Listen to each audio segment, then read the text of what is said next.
नमस्कार, आप देख रहे हैं न्यूज 24। आपके साथ में हूं रवि ठाकुर। महाराष्ट्र विधानसभा चुनाव में अब वोटिंग के लिए ज्यादा समय नहीं बचा है। ऐसे में सियासी दल वोटरों को रिझाने का कोई मौका नहीं छोड़ रहे हैं। महाराष्ट्र में इस बार महिला वोटर्स गेम चेंजर साबित होने जा रही हैं। इसलिए सत्तारूढ़ महायुति और विपक्षी महाविकास आघाड़ी दोनों ही महिला वोटर्स को साधने में जुटे हुए हैं।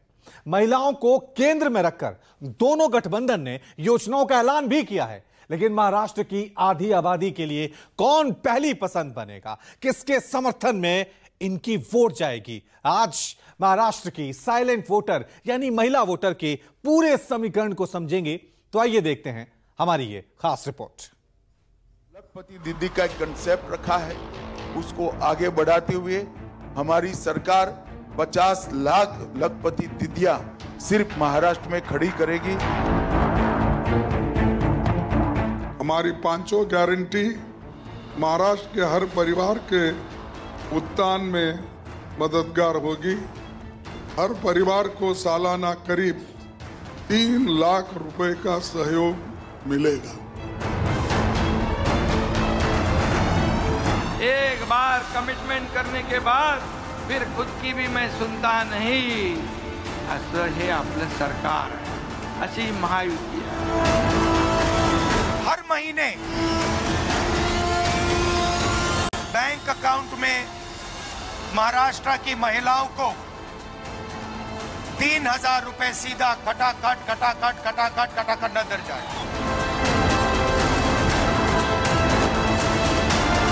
यांची नियत समजून घ्या।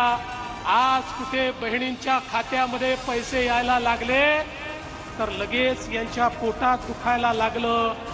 एकदा शब्द दिला की आम्ही मागे हटत नाही। जर इथं काँग्रेसची रॅली बिली निघाली आणि त्यामध्ये जर तुम्हाला महिला दिसल्या ज्या 1500 रुपये आपल्या योजनेच्या घेतात, त्यांचे फोटो काढून घ्या। महाराष्ट्र की आधी आबादी किसके लिए सत्ता की चाबी? महिला योजनाओं पर जोर, साइलेंट वोटर किसकी ओर? किसकी गारंटी पर पक्का भरोसा, किसको महिलाएं देंगी मौका? महाराष्ट्र का रण अब अंतिम चरण में पहुंच गया है।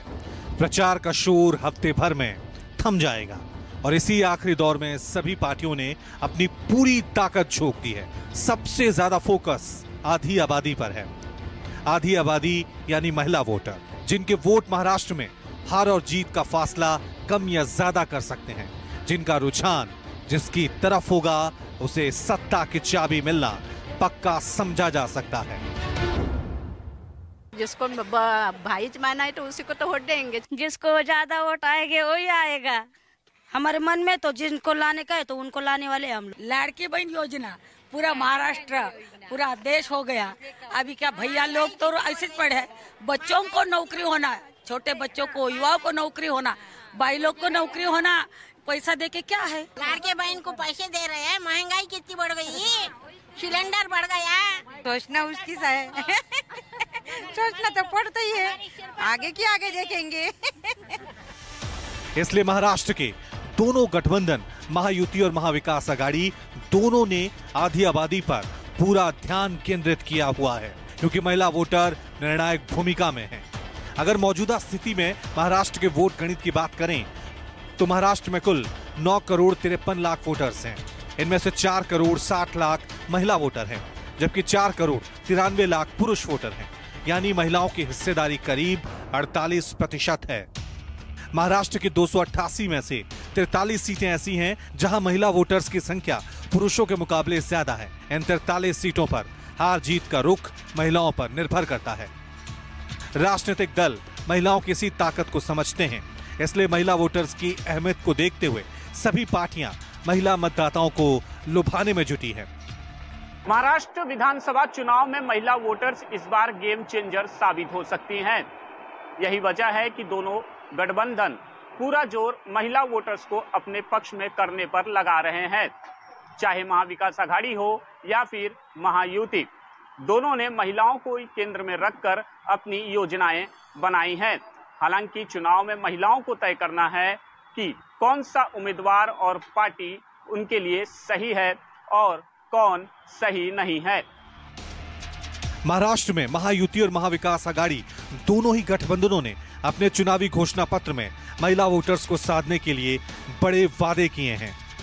सत्तारूढ़ महायुति गठबंधन लाडकी बहन योजना को अपने लिए तुरुप का इक्का मान रही है, इसलिए उसने अपने घोषणा पत्र में इस योजना की राशि 2100 रुपए करने का वादा किया है। अब महाराष्ट्र में गरीबी रेखा से नीचे के परिवारों की महिलाओं को लाडकी बहन योजना में 1500 रुपए दिए जाते हैं। सत्ताधारी गठबंधन ने अपने घोषणा पत्र में इसी वित्तीय सहायता को बढ़ाकर 2100 रुपए प्रति महीने करने का वादा किया है। इसके साथ ही महिलाओं को आत्मनिर्भर बनाने के लिए 2027 तक 50 लाख लखपति दीदी बनाने का ऐलान किया है।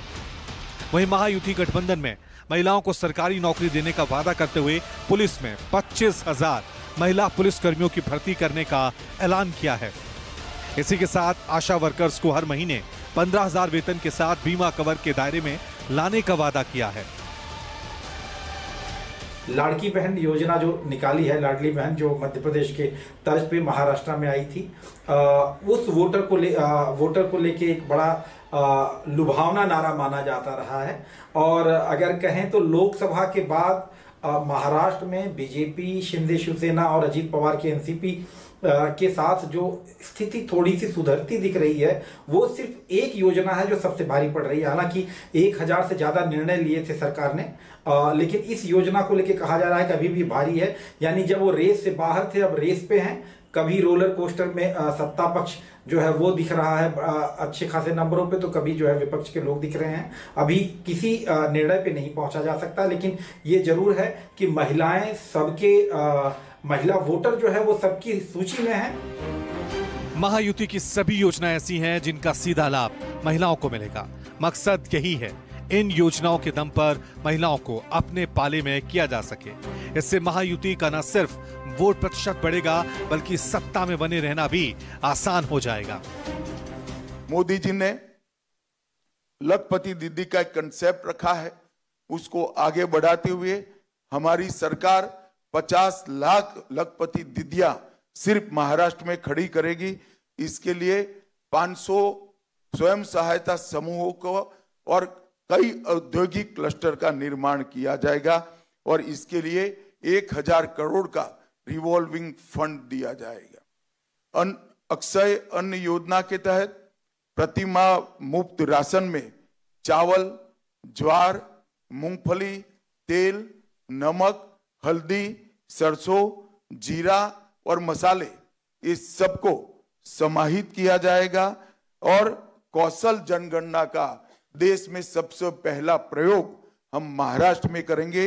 Commitment is commitment. एकदा शब्द दिला की तो आम्ही फिरवत नाही, आणि शब्द दिल्यानंतर ते काय कुठेतरी सिनेमात कोणतरी म्हणतो ना, एक बार कमिटमेंट करने के बाद फिर खुद की भी मैं सुनता नहीं, असं हे आपलं सरकार आहे, अशी महायुती आहे। महाराष्ट्र में एक तरफ महायुति तो दूसरी तरफ महाविकास आघाड़ी गठबंधन है, जिसने महिला वोटर्स को साधने के लिए महिलाओं के पक्ष में योजनाओं का ऐलान किया है। अगर एमबीए की महिलाओं के लिए योजनाओं की बात करें तो महाविकास आघाड़ी गठबंधन ने सत्ता में आने पर महालक्ष्मी योजना लाने का ऐलान किया है, जिसके तहत हर महीने हर महिला को 3000 रुपए देने का चुनावी वादा किया है। इसके साथ ही राज्य परिवहन की बसों में महिलाओं को मुफ्त यात्रा और महिला कर्मियों को पीरियड्स में 2 दिन की ऐच्छिक छुट्टी देने की चुनावी घोषणा की है। वहीं हर परिवार को साल में 500 रुपए में 6 सिलेंडर देने का वादा किया है। इसके अलावा महिला सुरक्षा और सम्मान के लिए महाराष्ट्र में महिलाओं के लिए महिला सुरक्षा को लेकर सख्त कानून लाने का वादा किया है। योजनाओं के नाम भले ही कुछ बदले हो सकते हैं, लेकिन उद्देश्य महिला वोट बैंक को साधना ही है। हालांकि महायुति के 2100 रुपए पर महीने पर महाविकास आघाड़ी की 3000 रुपए की गारंटी कितनी कारगर साबित होगी, फिलहाल दावे के साथ नहीं कहा जा सकता। उन्होंने कुछ बांधा थोड़ी हमको कि हम देते तो हमें वोट करना, ऐसा थोड़ी किया, बोले थोड़ी ऐसे, है ना? पैसा ले लेंगे मगर जिसको वोट करने का है उसको ही करेंगे। लोग बेईमान रहते हैं ना, कोई लोग बेईमान रहता है ना, कोई खाते हैं बेईमान हो जाते हैं। कार्यकर्ता जो रहता है उनको नहीं देते, बिगड़ कार्यकर्ता क्या उनको रूप देखते हैं। कार्यकर्ता अच्छा हो तो काम अच्छा, जो करता है उनको अपना और बता सकते क्या किसी को देंगे करके? पैसा घेऊनही मत देत नाही कोणाला ते, पैसा घेऊनही मत नाही देत। पैसा घेऊन कसं काही ते विश्वास आहे का त्यांचा पैसा घेतला मलाच मत देईन बा म्हणून? आना चाहिए। किसको? जो आएगा वो आएगा, सब लोगों को जो पसंद है वो आने वाला है। हम प्रफुल्ल पटेल के इलाके के है। लेकिन प्रफुल्ल पटेल तो इतना 40 साल शरद पवार साहब के साथ रहे, वो तो छोड़ के चलेगा? चले गए वो, पता वो गए तो अच्छा किया कि गलत किया? गलत ही किया होगा मेरे हिसाब से, क्योंकि वह उसी में था और प्रगति हुई रही थी। प्रफुल्ल पटेल ने गोदिया के लिए कुछ किया है? किया है जी, किया है। लेकिन महिलाओं को केंद्र में रखकर दी गई गारंटियां इस बात को दर्शाती हैं कि महाराष्ट्र चुनाव में महिला वोट बैंक कितना अहम है। प्रदेश सरकार के जारी किए गए आंकड़ों के मुताबिक 25 सितंबर को 34,34,388 महिलाओं के खाते में कुल 1,545.47 करोड़ रुपए ट्रांसफर किए गए, जिसमें कुछ ऐसी महिलाएं हैं जिनको एक साथ 3 किश्तें भेजी गई। वहीं 26 सितंबर को 38,98,705 महिलाओं के खाते में 584.8 करोड़ रुपए भेजे गए। इनमें से कुछ ऐसी महिलाएं हैं जिनके खाते में सिर्फ तीसरी किश्त भेजी गई। इसके बाद 29 सितंबर को 34,74,116 महिलाओं के बैंक अकाउंट में 521 करोड़ रुपए हस्तांतरित किए गए। माना जा रहा है कि इसमें भी अधिकतर वो महिलाएं हैं जिन्हें पहले 2 किश्तें मिल चुकी थी और इस दिन सिर्फ तीसरी किश्त उनके खाते में भेजी गई। हालांकि महिलाओं को दी गई किश्तों की राशि पहले कम हुआ करती थी, अब इसे बढ़ाने की बात कही गई है। इससे राज्य सरकार पर नया आर्थिक बोझ पड़ेगा। इसे राजनीतिक दल अच्छे से समझते हैं, लेकिन महिला वोट बैंक को अपने पाले में करने के लिए ऐसे लोक लुभावन वादे किए जा रहे हैं। अगर इसी साल हुए लोकसभा चुनाव के नतीजों को देखें तो एक सर्वे के मुताबिक तकरीबन 40% पुरुषों ने इंडिया गठबंधन के पक्ष में अपना फैसला सुनाया था। वहीं 44% पुरुषों का वोट एनडीए के खाते में गया। वहीं तकरीबन 42% महिलाओं ने इंडिया गठबंधन को अपना वोट दिया था, जबकि 43% आधी आबादी का रुझान एनडीए की तरफ रहा। लोकसभा चुनाव में भले ही 1% ज्यादा महिला वोटर्स का रुझान एनडीए की तरफ रहा, लेकिन इसका सीधा असर चुनाव के नतीजों पर पड़ा था। महाराष्ट्र के 48 में से 30 सीटें जहां इंडिया गठबंधन को मिली, वहीं एनडीए के हिस्से में महज 17 सीटें आई। यही नतीजा महायुति को सबसे बड़ी टेंशन दे रहा है। इंडिया गठबंधन यानी महाविकास अघाड़ी में शामिल पार्टियों के हौसले जहां लोकसभा चुनाव के बाद बुलंद हैं, वहीं महायुति और एनडीए को चिंता में इस मुद्दे ने डाल दिया है। जहां तक सवाल है कि महिलाओं का रुझान महायुति गठबंधन की तरफ होगा या एमवीए गठबंधन की तरफ होगा, इसमें मैं आपको एक साफ तौर पर मैं आंकड़ा देना चाहूंगा। महायुति गठबंधन जब लोकसभा चुनाव 2024 में उतरी तो उसकी सीटें जितनी उन्होंने अपेक्षित सीटें, जितनी अनुमानित सीटें उन्होंने अनुमान लगाई थी 35 के आसपास, यानी 48 में से 35 सीटें भाजपा एकनाथ शिंदे और अजीत पवार के गठबंधन को मिलेगी, उतनी नहीं मिल पाई। उनका आंकड़ा घट के 17 के नीचे आ गया। तो ये एक बहुत बड़ा सेटबैक, बहुत बड़ा झटका था, क्योंकि 33 के आसपास, 32 के आसपास जो सीटें हैं वो एमवीए जो गठबंधन है उन्होंने ली थी। तो इस वजह से तुरंत जो मध्य प्रदेश सरकार के तर्ज पर एक लाड़की बहन योजना लागू की गई, इसके बाद सुकन्या समृद्धि योजना लागू की गई, जिसमें साल में 3 एलपीजी सिलेंडर मुफ्त में दिए जाने की योजना है। हालांकि बीजेपी सांसद धनंजय महादिक ने एक बयान से पार्टी की मुश्किलें और बढ़ा दी हैं। तुम्हाला सांगतो, जर इथं काँग्रेसची रॅली बिली निघाली आणि त्यामध्ये जर तुम्हाला महिला दिसल्या ज्या 1500 रुपये आपल्या योजनेच्या घेतात, त्यांचे फोटो काढून घ्या, त्यांची नावं लिहून घ्या, कारण बरोबर आहे का नाही? म्हणजे घ्यायचं आपल्या शासनाचं आणि गायचं त्यांचं असं नाही चालणार।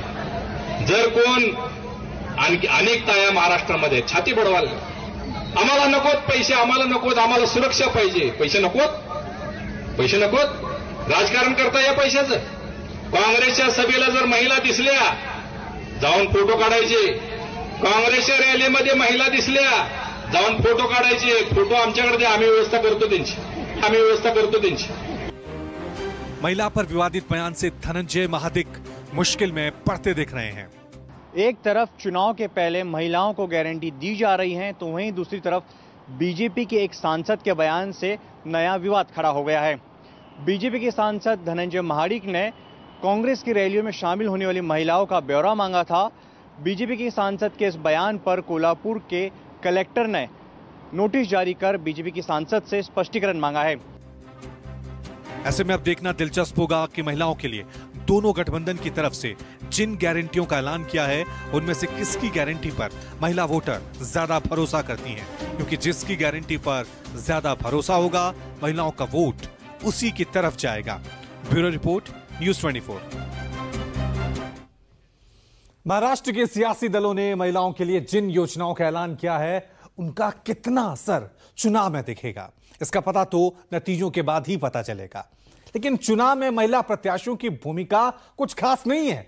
महाराष्ट्र में भले ही महिला वोटर 48% के करीब हैं, लेकिन इस बार चुनावी मैदान में सिर्फ 9% महिलाएं ही हैं। हैरानी की बात यह है कि महाराष्ट्र को कभी कोई महिला मुख्यमंत्री नहीं मिली है, लेकिन इस बार चुनाव में महिलाओं की कितनी भागीदारी है, हमारी ये रिपोर्ट देखिए।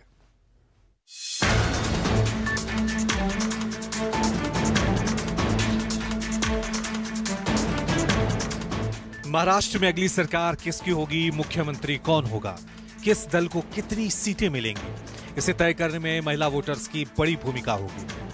पिछले सभी विधानसभा चुनाव के मुकाबले इस बार महाराष्ट्र विधानसभा चुनाव में महिला उम्मीदवारों की संख्या सबसे ज्यादा है।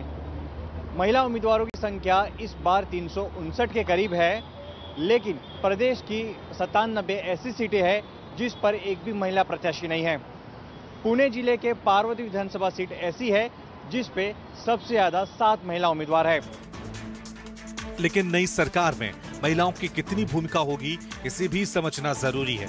इस बार के विधानसभा चुनाव की बात करें तो महाराष्ट्र में कुल 4135 उम्मीदवार मैदान में हैं और इनमें सिर्फ 359 ही महिलाएं उम्मीदवार हैं।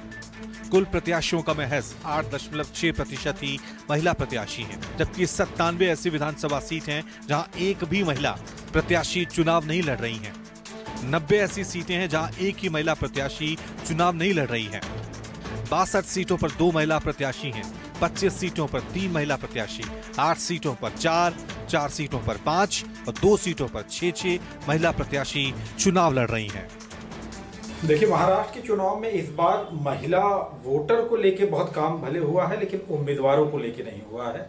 सबसे बड़ा सवाल तो खड़ा हो रहा है 33% महिला रिजर्वेशन दिलाने वाली बीजेपी को लेके कि उसके पास खुद ही उतने उम्मीदवार नहीं थे कि वो 33% का एक पॉलिटिकल कोटा पूरा कर पाए। यही बात दूसरी पार्टियों पे भी रही है कि वहां पे उनके अलग अलग सेल और विंग पे भी उन्होंने महिलाओं को उतना प्रतिनिधित्व नहीं दिया है जितना देना चाहिए था, और ना ही उम्मीदवारों को लेके। तो एक सबसे बड़ा सवाल ये खड़ा है कि आखिर आपने रिजर्वेशंस की बात कही या सभी पार्टियों को लेके एक सवाल खड़ा हुआ कि आखिर इतने बड़े राज्य में सिर्फ 55 उम्मीदवार महिला खड़ी हो रही हैं। तो एक सवाल तो हो ही रहा है, लेकिन सबसे बड़ा सवाल यह है कि महिला उम्मीदवार भले नहीं है, महिला वोटर को ले जाने की कोशिश सबने की है। पुणे जिले की पार्वती विधानसभा सीट ही ऐसी है जहां सबसे ज्यादा 7 महिला प्रत्याशी मैदान में हैं। इस सीट पर एमवीए और महायुति दोनों ने महिला प्रत्याशियों को टिकट दिया है। इस सीट पर महायुति और महाविकास आघाड़ी दोनों गठबंधन भले ही महिला वोटर्स को लुभाने के लिए योजनाएं लाए हैं, लेकिन महिला प्रत्याशियों को टिकट देने में दोनों गठबंधन ने कोई खास दिलचस्पी नहीं दिखाई है। चुनाव आयोग के डेटा के मुताबिक महायुति और महाविकास आघाड़ी दोनों गठबंधन ने सिर्फ 55 महिलाओं को मैदान में उतारा है। इनमें से महाविकास आघाड़ी ने 29 महिला प्रत्याशी, जबकि महायुति ने 26 महिला प्रत्याशियों को टिकट दिया है। बाकी महिला प्रत्याशी एमएनएस, वंचित बहुजन आघाड़ी जैसी और बाकी छोटी पार्टियां या फिर वो निर्दलीय चुनाव लड़ रही हैं। हालांकि मोदी सरकार महिला आरक्षण बिल लेकर आई है, इसमें महिलाओं के लिए 33% सीटें आरक्षित करने का प्रावधान है। इसके लागू होने के बाद भले ही महिलाओं की भूमिका राजनीति में बढ़े, लेकिन मौजूदा स्थिति में महिलाओं की भागीदारी खास नहीं है।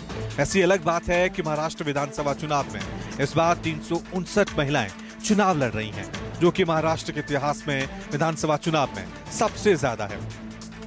साल 2014 के विधानसभा चुनाव में कुल 3842 प्रत्याशी चुनाव लड़े थे, जिसमें से महिलाएं सिर्फ 277 थी। ईसीआई डेटा के मुताबिक साल 1962 से 2019 तक कुल 3684 प्रत्याशी जीतकर विधायक बने हैं।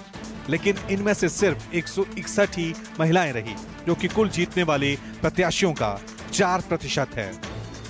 देखिए, महाराष्ट्र के चुनाव में महिलाओं का बहुत बड़ा योगदान है। अगर हम बात सिर्फ ग्रामीण भाग की करें, यानी कि महाराष्ट्र के उन इलाकों की करें जो गांव से ताल्लुक रखते हैं, तो वहां पर महिलाओं की संख्या बहुत बड़ी है। करीब 50% महिलाएं और पुरुष का अनुपात है। वैसे महाराष्ट्र में 2011 का जो सर्वेक्षण आया था, उसमें 1000 पुरुषों पर करीब 922 महिलाएं थी, लेकिन ये सर्वेक्षण जो है 2011 का है। मैं आपको बताऊं कि महाराष्ट्र में तकरीबन जो महिलाओं की आबादी है वो करीब 4.5 करोड़ के आसपास है, और इसमें आर्थिक रूप से जो कमजोर पक्ष की महिलाएं हैं वो 2 करोड़ 45 लाख के आसपास है। इसी साल हुए लोकसभा चुनाव में महाराष्ट्र में महिला प्रत्याशियों की खास भूमिका नजर नहीं आई। महाराष्ट्र की सभी 48 सीटों के लिए कुल 109 महिला प्रत्याशी चुनावी मैदान में थे, जिनमें से सिर्फ 7 महिलाओं को ही जीत मिली। लोकसभा में महिलाओं की भूमिका साल 2014 के मुकाबले कम हुई है। चुनाव आयोग के डेटा के मुताबिक वर्ष 2024 में कुल 74 महिला सांसद चुनकर आई, जो कि कुल सांसदों का 14% है। इससे पहले 2019 में 78 महिला सांसद बनी थी, जो 16% था। लेकिन अब महाराष्ट्र में विधानसभा चुनाव है। महिलाओं को केंद्र में रखकर राजनीतिक दलों ने अपनी योजनाओं का ऐलान किया है। महिलाओं के लिए सिर्फ योजनाएं ही काफी नहीं है, उनके अपने मुद्दे, खासकर घर परिवार चलाने वाली महिलाओं के लिए महंगाई और रोजगार अहम हो जाते हैं। ऐसे में देखने वाली बात होगी महाराष्ट्र की आधी आबादी का रुख किसकी तरफ रहेगा। कौन इस बार महिलाओं के वोट बैंक में सेंध लगा पाएगा। मुंबई से अंकुश जायसवाल और इंद्रजीत सिंह के साथ ब्यूरो रिपोर्ट, न्यूज़ 24।